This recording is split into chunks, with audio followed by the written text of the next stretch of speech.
হ্যাঁ, ছেলেরও কি চোরাবিদ্যা শিখাচ্ছ নাকি যে তোমার থেকে যাতে বড় চোর হয়? না স্যার স্যার আর আমি তো চুরি করা ছাড়িয়ে দিছি। আমি চুরি করবো কেন? আর পোলারে বাস চুরি শিখে বলবো। আমি কেমন করে বিশ্বাস করব যে চোরের স্বভাব পরিবর্তন হয়? চোরের স্বভাব কোনোদিন পরিবর্তন হয় না। আর তুমি যে তোমার ছেলেকে ভালো শিক্ষা দিবা ইয়ে কোনোদিন হইতে পারে না। তুমি তোমার ছেলেকে এমন শিক্ষা দিও যাতে তোমার থেকে সে বড় চোর হইতে পারে। চেয়ারম্যান সাহেব, আপনি হচ্ছে গ্রামের মাথা, আর আপনি যদি এইসব কথা বলেন, একটা কথা মনে রেখেন, আমার পোলারে আমি বড় অফিসার বানাবো, এটা আমি বলে গেলাম। আরে না, যা যা, চোরের ভুলা চোরই হয়। এই চোরের ভুলা আবার ব্যারিস্টার বানাই, এই সম্ভব না।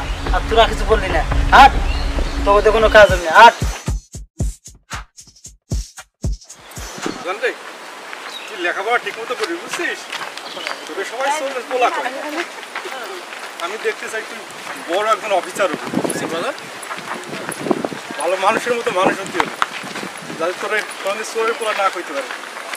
তুমি চিন্তা করো না।